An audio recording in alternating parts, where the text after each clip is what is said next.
embarrassed last week. The Colorado Buffaloes have been the talk of the media, but they had a chance to bounce back against Colorado State in what has started to become a big rivalry. And that's exactly what they did. I think we pretty much all know what you can expect from Colorado by now. They have a lot of front-loaded talent, but there is no line on either side of the ball. But even with that, this is still going to be one of the most watched and talked about teams of the year. In this video, I'm going to recap the win over Colorado State, talk about what went well, how Travis Hunter was so dominant, and also what they can take away from this game moving forward. But before I begin, I would really appreciate it if you would drop a like and subscribe. It only takes 5 seconds, plus you can always change your mind. We are on the road to 1,000 subscribers, and with your support, I believe we can get there super fast. Alright, so to go back and start with the hype train that rolled into Boulder this offseason, Coach Prime had the college football world buzzing after his first year at the helm. But it was his son Shedeur and two-way star Travis Hunter who really had fans and analysts alike salivating over Colorado's potential. Shedeur came into the year with legitimate Heisman buzz after throwing for over 3,000 yards and 27 touchdowns in 2023.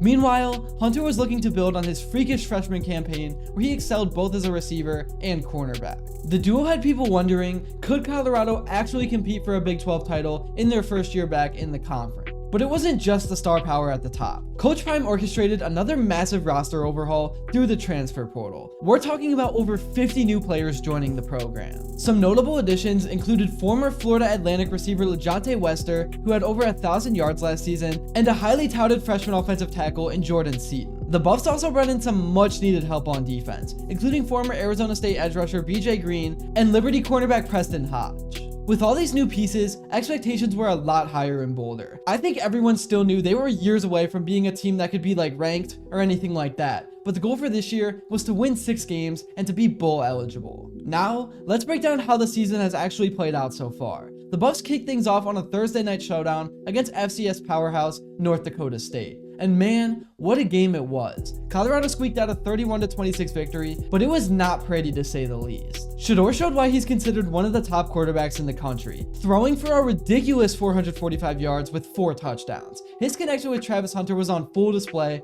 as Hunter hauled in 7 catches for 132 yards and 3 scores. But the story of the game was Hunter's Iron Man performance, playing every snap but one on both offense and defense. Here is what the media had to say about this game. College football did in a big way. There was a thriller in Colorado between North Dakota State and the Colorado Buffaloes.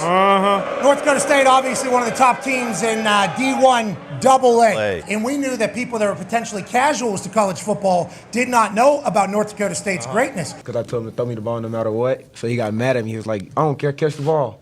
So that one, I just know I had to catch the ball. I had no other choice, no other option. So whatever I had to do to get the ball, I was going to get it. While the offense looked explosive, there were some concerns. The offensive line, which was a major weakness last season, still struggled a lot at times, and the defense gave up some big plays to an FCS opponent. Still, a win is a win, and Buffs fans were riding high heading into week 2. But then came the reality check in Lincoln, Nebraska. The Cornhuskers absolutely dominated Colorado in a 28-10 beatdown that exposed a lot of the Buffs' weaknesses. Deion Sanders was under constant pressure, getting sacked 5 times and throwing an interception. Also, with the O-line struggling, the run game was non-existent, and the defense had no answer for Nebraska's ground attack. It was a humbling experience for Coach Prime and the team. The offensive line issues that plagued them in 2023 were still very much present, and the defense, despite the offseason additions, looked overwhelmed against a real Power 5 opponent. Suddenly, that little hype that rolled over from week 1 was feeling a bit premature. But I do have to give the players and coaching staff some credit,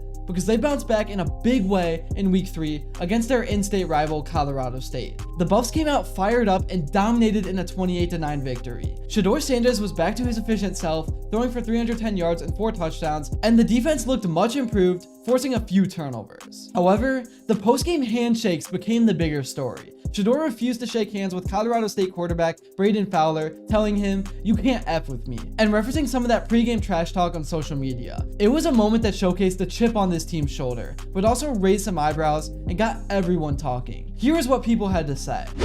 Paul, let's start with Shedeur. Any issue with him not shaking hands? None whatsoever. Yeah, in a perfect world, everybody should sing Kumbaya, but that's not what happened here. The quarterback trash talked all week, and Shedeur shut his mouth up, and it's over. I think he did the right thing. To me, the only issue I have with this at all is that he didn't shake his hand.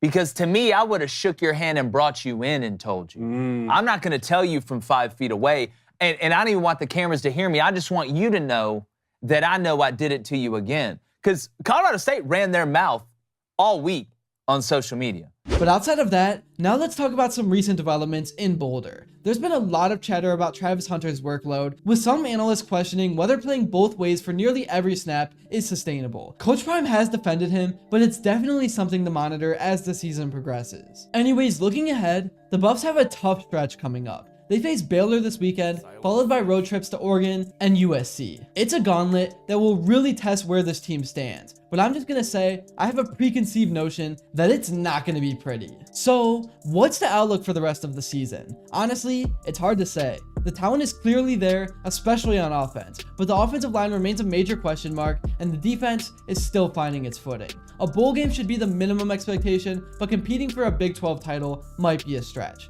But one thing's for sure, the team is never boring. Coach Prime has brought a swagger and media attention that Colorado hasn't seen in years. Every game feels like an event, and you never know what kind of soundbite or highlight you're going to get. Getting back on track though, the key for the Buffs will be consistency. Can they build on that Colorado State win and start stringing together complete performances, or will we continue to see flashes of brilliance mixed with frustrating setbacks? Let me know what you guys think in the comments below. Shedeur and Travis are legitimate superstars, but they can't do it alone. The supporting cast has to do something. At the end of the day, this feels like a team that could finish anywhere from 6-6 to 9-3, depending on how a few key games shake out. The potential is there for something special, but there are still a lot of questions to be answered. One thing's for certain, we'll all be watching every step of the way. The Buffs are must-see TV for better or for worse. That's all I got for this one. Let me know in the comments below how you are feeling about Colorado as we approach week 4. And thank you all so much if you did make it to this point. And if you enjoyed and haven't yet, please be sure to drop a like and subscribe because your support truly does mean the world. And also, let me know what you would like to see next. And until then, I will see you all later.